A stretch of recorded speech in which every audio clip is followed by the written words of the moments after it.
Mrs. Meenakshi Lekhi is a prominent Indian politician and former Union Minister of State for External Affairs and Culture. With a legal career that began in 1990, she has practiced in the Supreme Court of India and the Delhi High Court, establishing herself as a formidable advocate for social justice.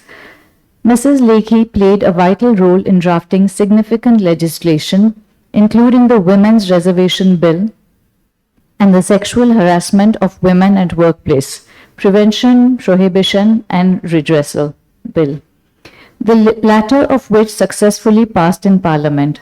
She has championed media rights, successfully advocating for the revocation of bans on media coverage of court proceedings. Her commitment to women's rights is advocating for the permanent commissioning of women in the Indian Armed Forces and representing victims in high-profile cases like the Shanti Mukund Hospital rape case. As a two-term member of Parliament from New Delhi, Mrs. Lekhi has contributed to numerous parliamentary committees, including the Standing Committees of External Affairs and Urban Development, and has chaired important committees such as the Committee on Public Undertakings and the Joint Committee on the Personal Data Protection Bill 2019. With extensive experience spanning grassroots advocacy to the apex court and parliament, Mrs. Meenakshi Lekhi is a strong proponent of women's leadership and equal opportunities for marginalized communities, consistently striving to create a more inclusive society. Srimati Meenakshi Lekhi will now deliver her keynote address on India's cultural ethos.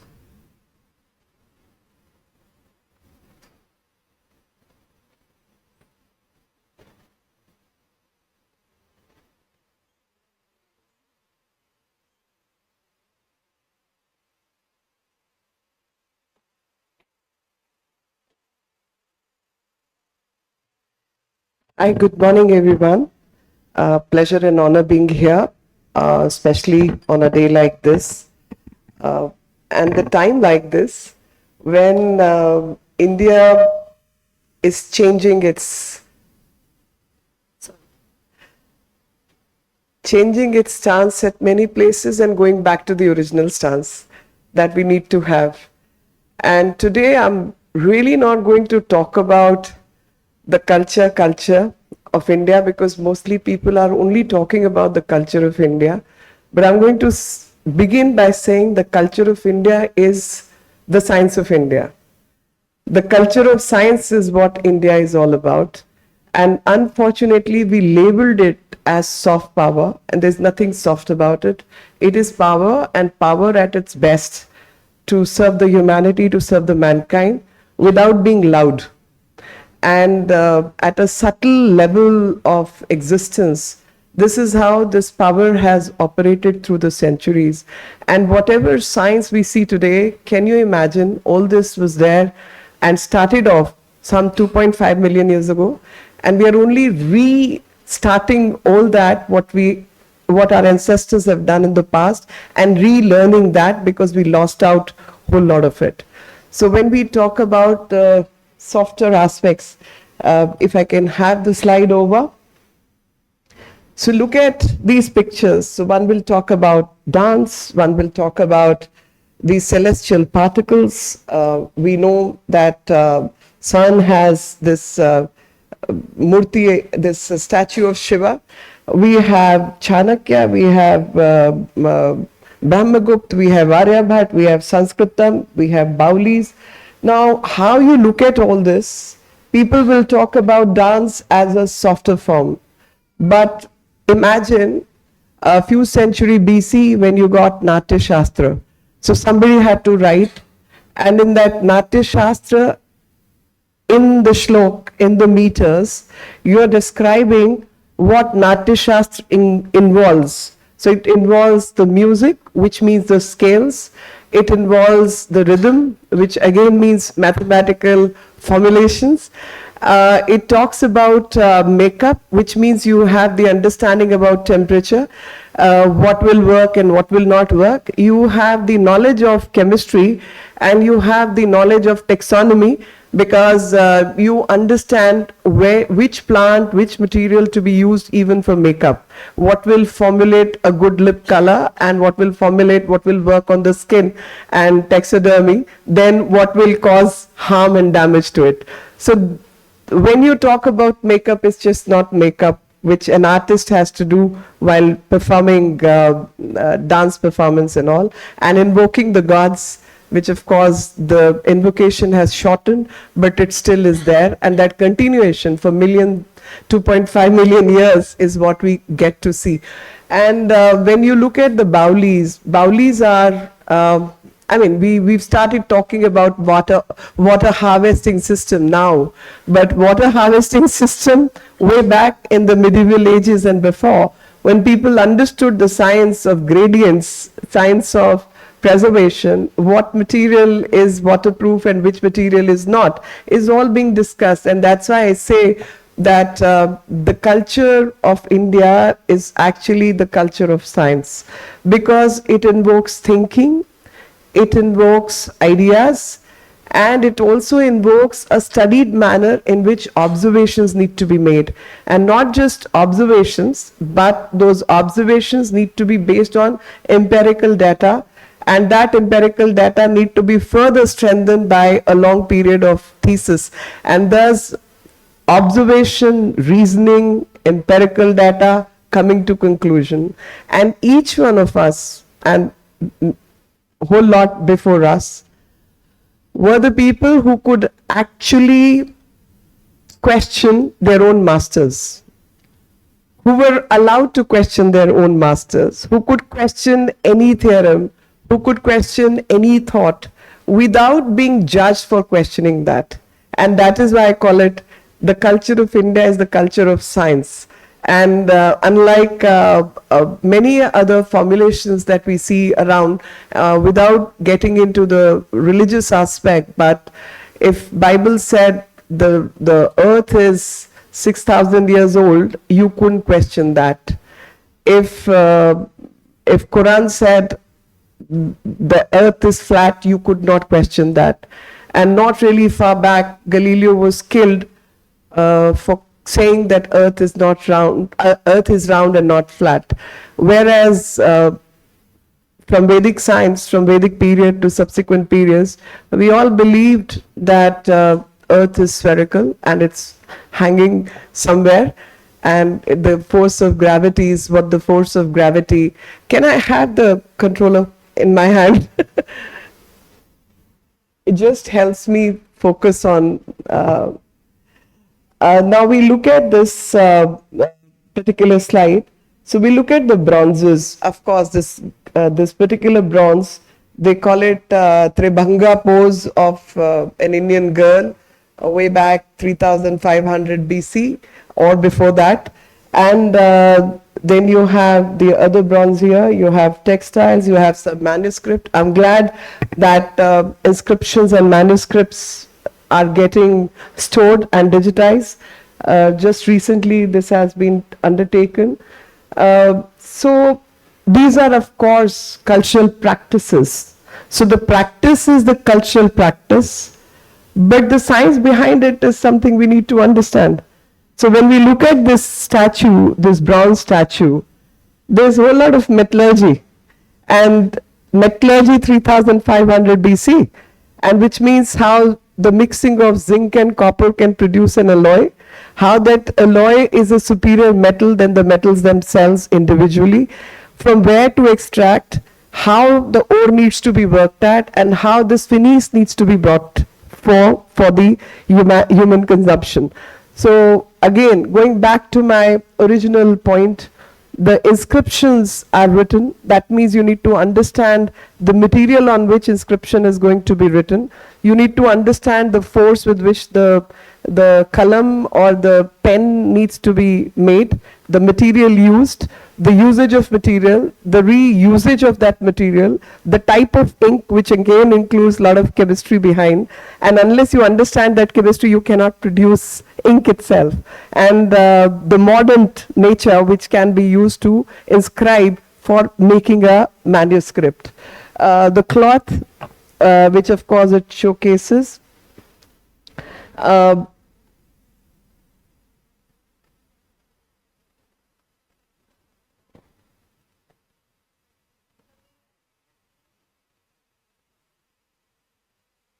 Textile. So textile, I don't think Trump is the only one who tried to kill our textiles. We've gone through many of them. So all this has come through a lot of envy towards Indian textiles. And envy is what we saw when the British took over, envy is what we saw when we got invaded, and envy is what we have lived through. When the Romans, the empire itself talked about the Indian textiles, that how characterless women were wearing the flowing textiles from India and spending all the gold of the treasury. So first demonetization happened at that time, and that's how the coinage system in Rome changed, because the gold from Rome was coming to India. And imagine, when we talk about the distance which our textiles would have covered, right from down south, Coimbatore, to whichever places, the cotton, the malmal, the muslin, the embellished velvets, the silks, all that was traveling. And then all that was admired for the work, for the craftsmanship. But it is not just the work and the craftsmanship. I look at it from a completely different perspective. You can't produce these textiles until unless you understand the material science, until unless you understand the nature of the fiber, until unless you understand the seasons, until unless you understand the soil, how to cultivate, where to cultivate, how to grow, how fibers need to be put together, and how the threading needs to happen. So there's a whole lot of science behind. While sari may be a cultural tone to our existence and as a fashion garment for women, but the science behind that garment is what we need to appreciate. And the science cannot be there until unless there is knowledge about material science, until unless you understand the geometry, until unless you understand the grain formation, until unless you understand the grid formation through which the design needs to be completed. And recently, not very recently, about 1.5, 2 years ago, I worked with some of the artists from a cluster in Andhra Pradesh, where these people actually copied the Raja Ravi Verma's painting onto a sari, weave. So mind it, it's not a brush. The technique has to be so perfect. The color palette has to be so good and so correct that you could weave a sari onto you could weave a painting onto a sari. So sari is a canvas. So while you may look at it and appreciate the cultural aspect, but the science behind involves a very deep knowledge of geometry, a very deep knowledge of the moderns, the color making, and usage of those colors which will last a life, not just a lifetime, but beyond a lifetime. And thus I always say, again repeating, that the rationale behind India and India's existence is the knowledge of science, is ability to question, is knowledge seeking techniques which our ancestors adopted and constantly told us that this is what nobody is perfect, even the gods had their challenges, and even the asurs could become the gods, because that innate ability to transform oneself and seek the knowledge itself exists with all of us. That is the learning we have. The two comparisons, I really wish to make this comparison. So fearless girl statue, which we see, and we of course go back to our original bronze statue, which is much represented. You know, the women rights, I mean, being a woman, and even in the CV, only that aspect's been mentioned, that what one has done for the cause of women. One would not really have to do or work for the cause of women if life was perfect for women. And life is not perfect for women, that's why one had to work.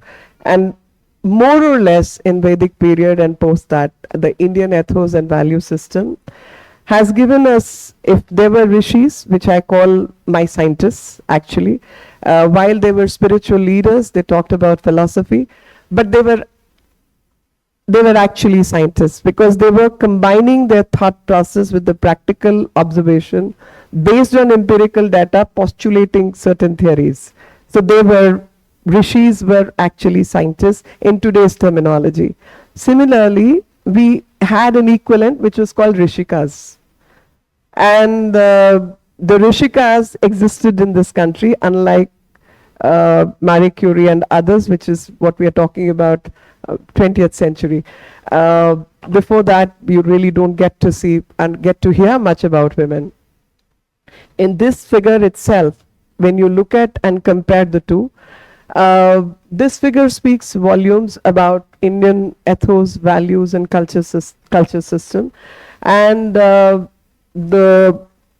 Indian bronze, the girl is barely clad, but confident in her own existence. She's dressed in various ornaments, which means the ethics of it. She doesn't have to behave like a man. She is who she is, and she knows who she is. Unlike Margaret Thatcher, who had to work on her voice to deal with men in her cabinet, as recent as 20th century. The confidence, which is so quiet, which is not really in the eye, and one didn't have to be aggressive, as the other posture is a bit aggressive. So what the point I'm making is the point about Indian civilization and ethos, a quiet, confident, and yet happy. That's what Indian civilization is all about. Sat, Chit, Anand. So this Anand is what the seekers are seeking in whatever format they are working at. And this is the value which my country, my civilization, my value system gives us. The Indian value system is all about pursuit of Sat and Chit and Anand. So the seeking truth for the benefit of mankind with consciousness and happiness in that. So most of our rishis were seeking truth. They were raising questions about cosmology, existence, who am I, where have I come from, what is Atma, what is Paramatma. And while discovering that, they were talking about scientific principles, where all we have come from, how particles are operating, how particles come to formulate different materials, the material science, the existence of 3 states of matter and beyond, which now science has started to recognize. So while pursuing happiness in the pursuit of knowledge, and that spirituality is through the passage of science. And in that passage, they're working on science. That's what our rishis did. And this particular slide is depicting that this civilization is so feminine in nature. And that's why we call it Ma Bharati. Sri Aurobindo also talks about mother. And the feminine quality, if in pastoral life or post-pastoral life would have existed, goes to show that for survival, we needed the masculine element. But to make life better, which Indians gave to the world, we only came to Mother Nature. We only worked on Prakriti. We only talked about Shakti. And if we look at the linguistics, if we look at the language, we will see that most Indian languages will deal with the words for Shakti or power, which are all feminine gender. Takat is not Indian. Takat has come from Persia or Arab. But Shakti is, which is a feminine gender. Raksha is feminine gender. Suraksha is feminine gender. So even in language, we were careful that feminine gender was depicted as the most powerful one.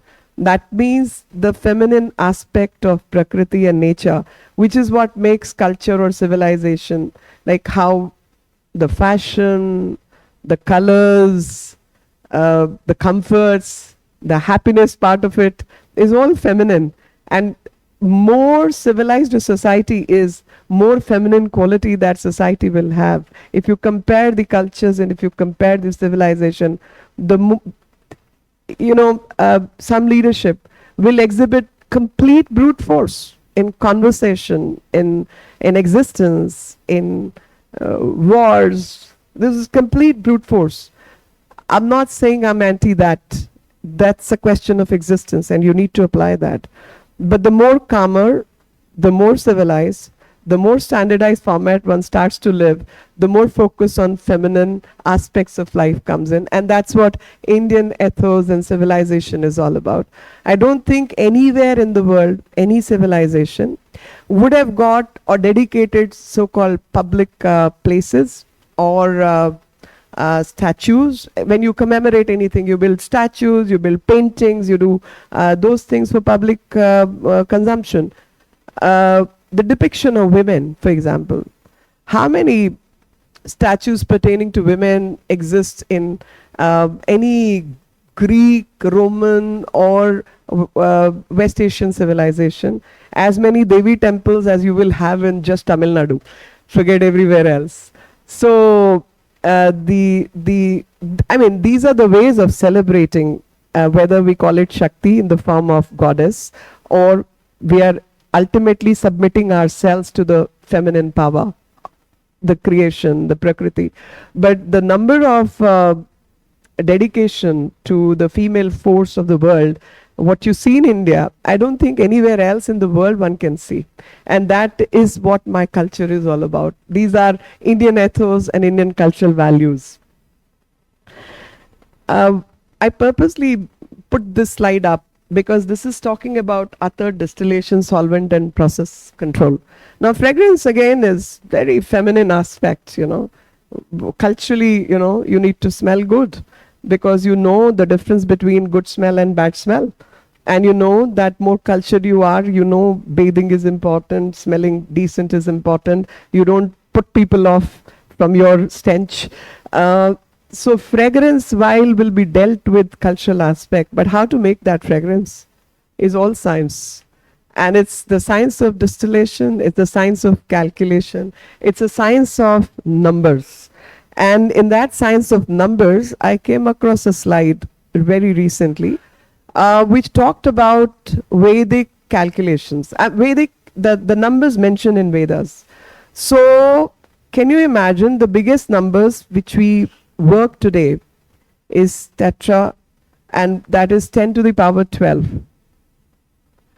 Not tetra, what is it called?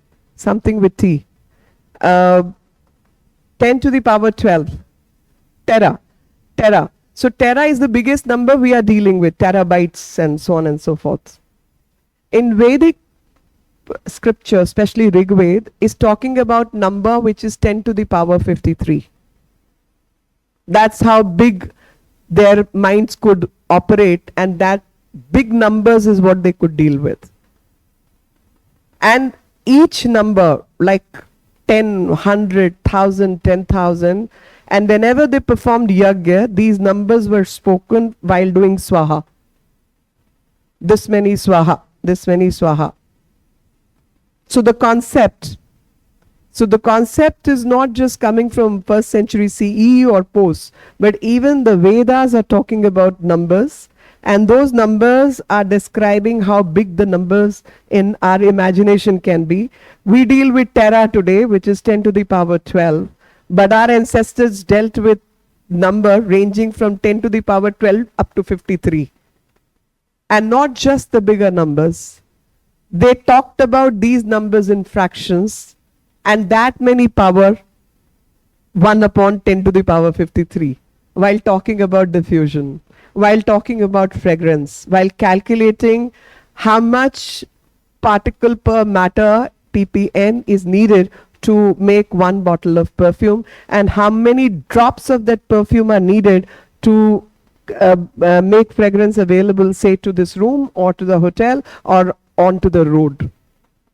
And how much time that will travel depending on the speed of the air and the diffusion of the air. And that is why fragrance, while maybe cultural utility, But making of fragrance is nothing short of science and mathematics. And that is where my culture comes from. It's a culture of science, where you could calculate big numbers, but in that bigness, you never lost the element of smallness also. And smallness was equally respected. Your existence itself on the philosophical side, in Sankhya and other philosophies, you dealt with it. That I am nothing but a speck of dust in this entire universe. And the other aspect, I am Aham Brahmasmi. So I am the Brahman. So on one side, I am the universe. On other side, I'm just a speck in the universe. Both thoughts could exist simultaneously. This is the culture of India. And this culture is nothing but a culture of science and maths. Look at these beautiful pictures. Can you imagine in Harappan period, our metal workers were working not only on bronze and such statues and creating the priest kings, but also creating the kings who were actually supported by the priests. We have had Chanakya guiding Chandragupta Maurya and guiding him to what dharma is all about and how one has to run the administration in a dharmic way. And Ashok, who was telling the subjects how they have to conduct their business. So two aspects of administration. That one aspect of administration is how the king has to conduct his business, and the other aspect where how the subjects have to conduct their business. And rights and duties is what we come across, that administration would require both aspects, both sides. That on one side, the state has to do its duties towards the subjects. On the other side, the subjects have to perform their duty towards the state and upkeep of the state. So duty. It's not rights versus duties, it's duties on both sides. That's how the dharmic administration will operate. And in this, when we look at the priest king, immediately post this period, one goes to the timeline of Chandragupta Maurya and Ashok period, and that from there we start the so-called golden age. But that golden age does not come for nothing. We were working on metallurgy, and I've seen a very beautiful neck piece and pendant and earrings from Takshashila, all made of gold.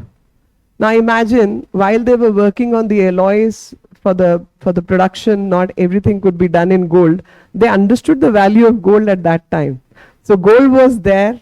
They were working on that metallurgical process to refine gold and make beautiful ornaments, not just, the blobs, not just the coin, but very beautifully crafted. That means all the processes involved in the process they were aware of.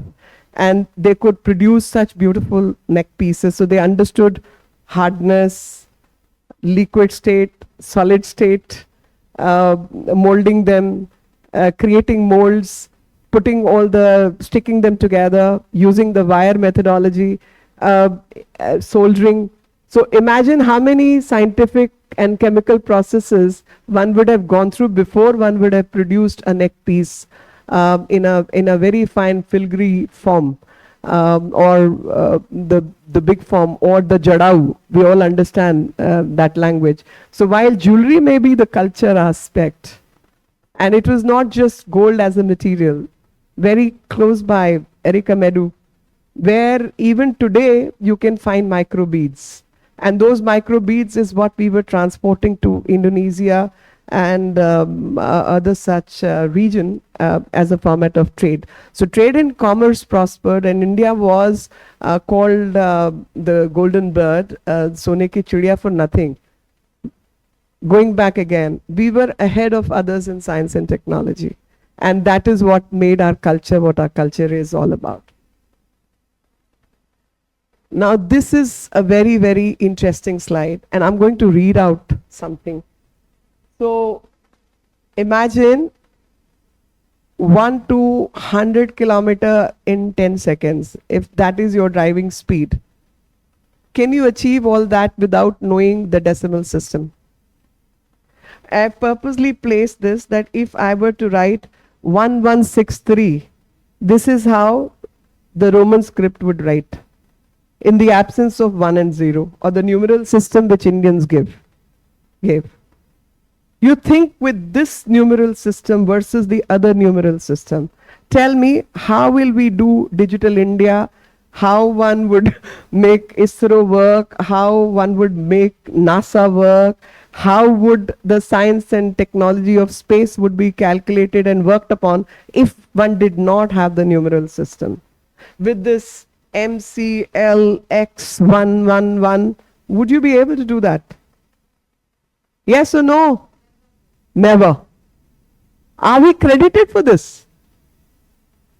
Are we credited for this? Huh? That's what. And you know the best part? I'm going to read out something. The Arabs call it the Hindi numerals. That's the best part. So while in the hurry to usurp our system of knowledge, where have I? Yeah, my specs are here. So I'm going to read something, and that is important because before I go to my thought, the next, you know, I saw something very recently, which is where we are trying to do the digitization of various manuscripts. There was one slide which talked about, of course, the fragrance part I did mention. In those numerals, they talk about the language, especially say Sanskrit, for example. So Vyanjan and the consonants and the vowels. And they do the combination, and that's a mathematical way. And they produce something like a few million as permutation combination. That if say ka comes in Desi language, we say khadi. It's a ka ka ki ku ku ke kai ko kang kha. Same thing with kha ka ki ku ku ke kai ko kang kha. But it all came from Sanskrit. Hindi is nothing but a different format which comes from Sanskrit.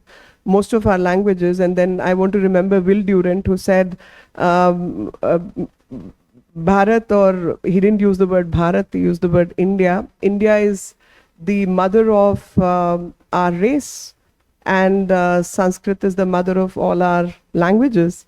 And Buddhism is the mother of Christianity. And all that what we see today comes from India. And that is what Bharatvarsh, the ethos and the cultural value system is all about. That you pick up any subject. And that's where people say, though we can have a debate on this, that whether the Hinduism is a religion or a way of life. I would call it way of life because there is no aspect of life which has not been covered. There's nothing in this world which has not been covered by Hindu Shastras and the language and the rishis. And there's not a thought which has not been thought of. That's why I call it a way of life. Religion, as compared to the so-called religions, are very constricted in their methodology. In our case, we have knowledge, we question everything. Sankhya comes from there. And whether it's Nyaya Shastra, it's Sankhya, it's Visheshika, so many different formats in which you are allowed to question the thought and then test that thought on empirical value system. And based on that empirical value system, whatever observation you make, you can distill it into a formula. And that is why this is a culture of science. I wanted to read out something here, and I wanted to talk about the number game. So,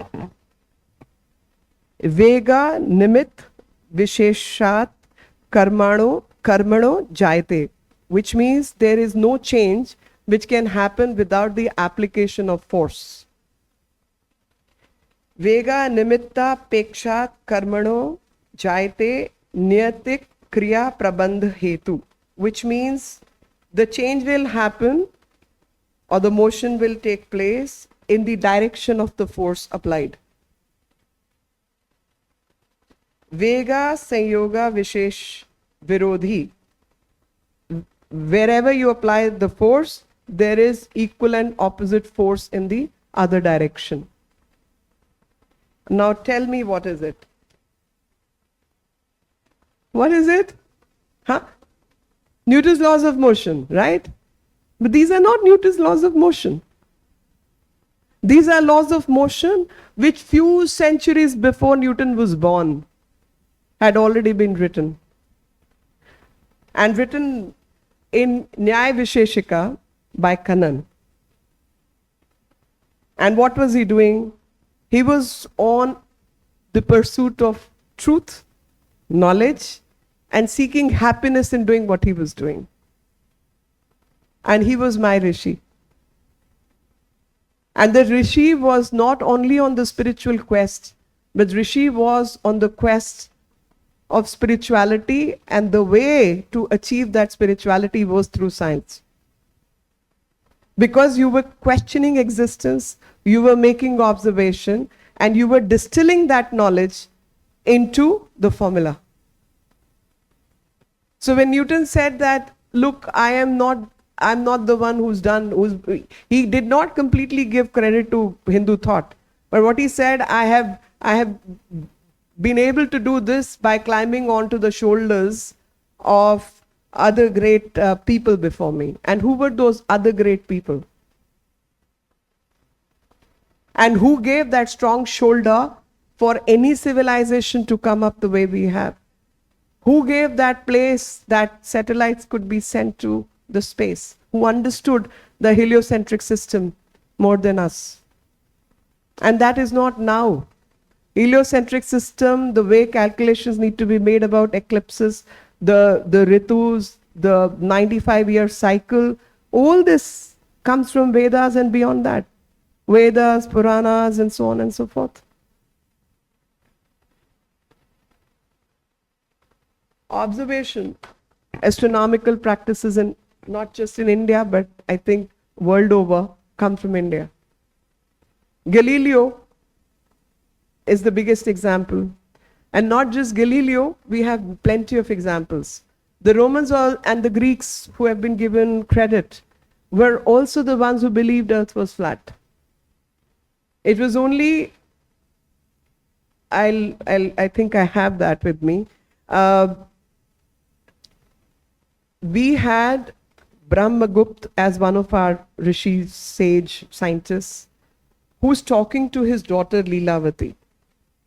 And in that he's mentioning that Earth is in the sky, not in the sky. The Earth is in the word used is space, and Earth attracts everything to itself, so nothing falls. The girl must have asked, why is everything not falling? If the Earth is in the space, why is everything not falling off?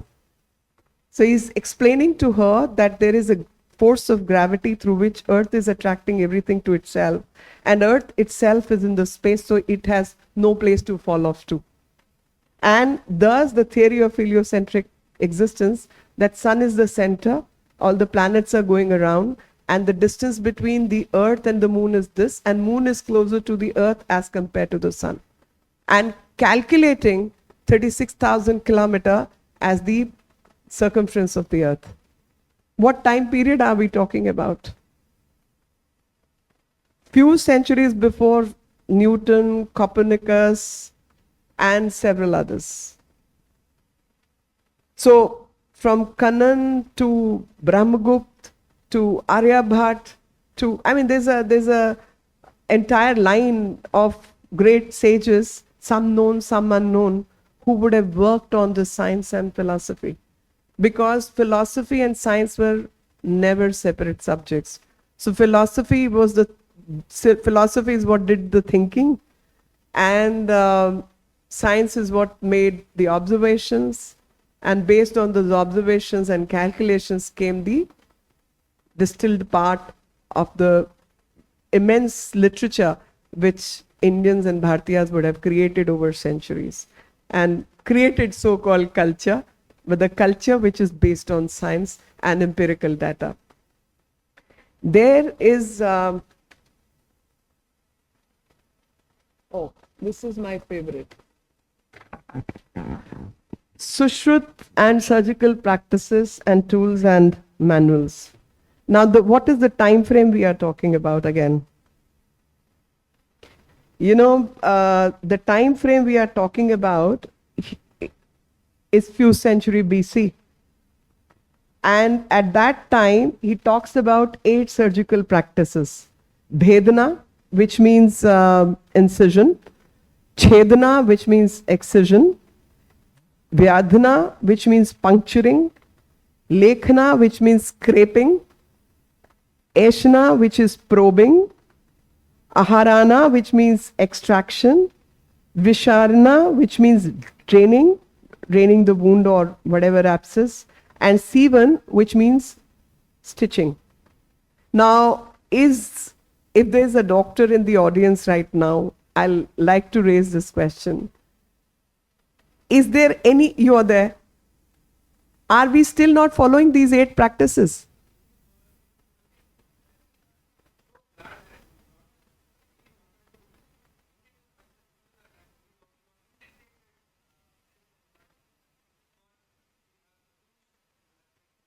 Thank you very much.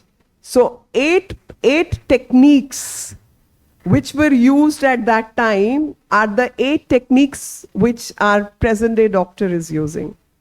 And Bharatiya doctors were respected and continue to be respected even today. And they continue to practice all these 8 practices, 8 techniques to perform any surgery. Interestingly, Sushrut has described, and those pictures are available, 120 instruments. And those 120 instruments are the same instruments, more or less, which are used today. And 3 graft methodology for putting the graft is what Sushrut has mentioned, which is sliding graft, a rotation graft, and pedicle graft.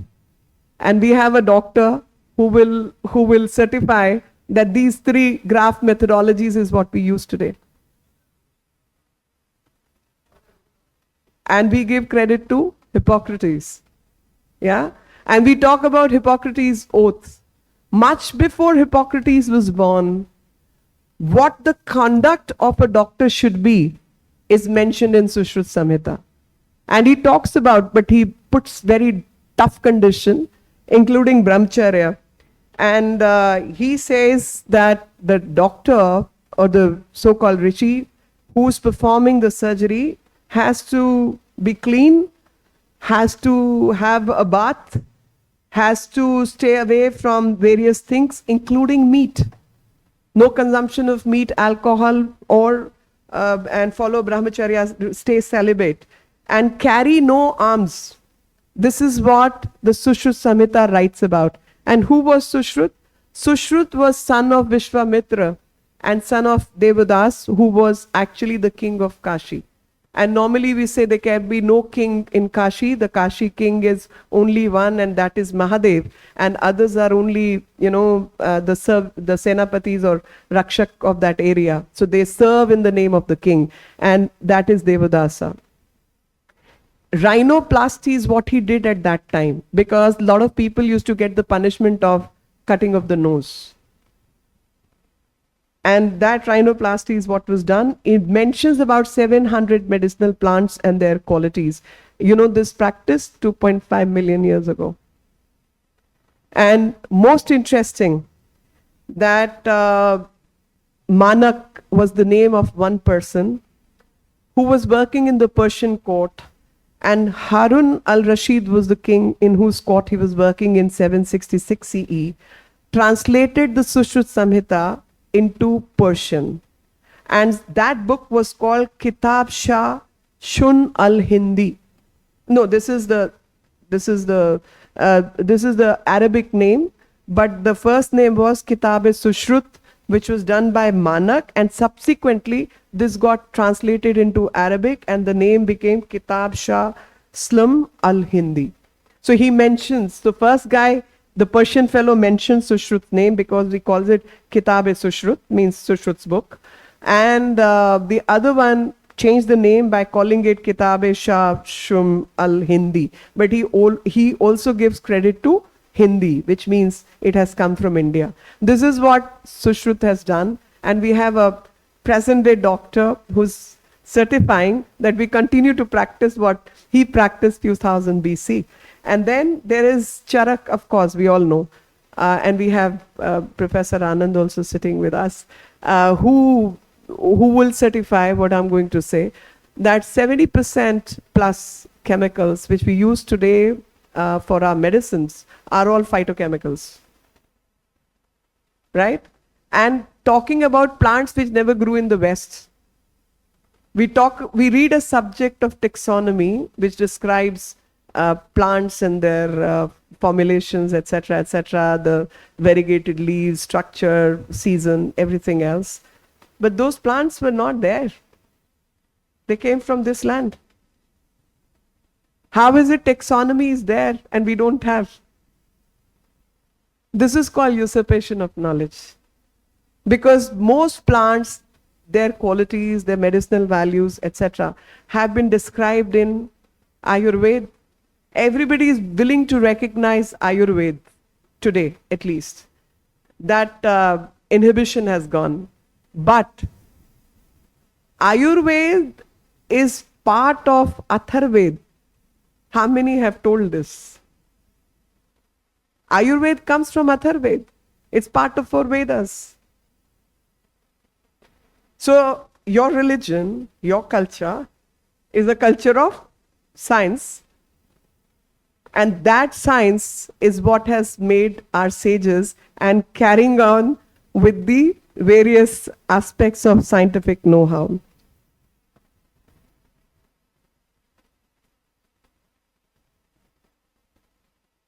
You know why this framing matters is what this slide is all about. This framing matters because while we are respected for our cultural value system, for beauty, for artistic existence, but we are still looked down upon when it comes to the existence as a scientific society. And thus this framing becomes important, and we need to translate the value system into the scientific aspects of the value system. So these waves and embroideries go back to showcase that so-called illiterate people in this country. The weavers will be categorized, are actually the master craftsmen. The dignity of labor that we are all struggling with comes from there. The knowledge systems come from there. These are better than many professors who would know this work, understand the material science, do the Vedic Shastra. This is a very important slide. It's not only talking about the Sun Temple, which got the World Heritage tag, but many like this and many before this come from this country. And when we look at Indus Saraswati civilization, the planned city construction, understanding the citadel, understanding the material which are used for construction. You know, there's a description. I can't go into that detail. Very in short, I'll describe. There's a description which says that people who construct temples and all have to have the knowledge of mathematics. The architect must have the knowledge of Vastu Shastra and must also understand the directions and must also understand the topography. So he has to be a geologist too. With geologists, mathematics, trigonometry and design, only then can you be an architect. This is a description find in one of the inscriptions. And for that, they actually say the area on which you're going to build a temple should have a 8x8 grid system. They also describe that. And this is how the science and technology comes in. We're all dealing with Om today. The primordial sound, that sound of consciousness, that sound which possibly Big Bang came from, the sound of universe. And we all meditate on this, we all pray on this. Today science is discovering this, that there is something called universal consciousness, there is something called quantum existence and quantum science, that how particle which we are observing knows that we are observing the particle before we are going to observe. And that quantum existence is what our existence is all about. Of course, we are all going to become this one day, and we all came from this. Who says this other than our knowledge system, Indian value system, Indian culture, Indian ethos? So I'll end here by stating that, and I'll say it not in Sanskrit, but Sanskrit shlok also is there, which says, अणु से तू परमाणु बना फिर नील बना ददिया गहरी तेरे रूप अनेक तू एक ही है. So that power which exists in all of us, that power from which all of us have come from, that power in which all of us will get assimilated, is not nothing, but it's nothing to everything and everything to nothing, is what my culture and value is all about. And that is what is Indian etho and value system. Thank you very much. Jai Hind, Jai Bharat.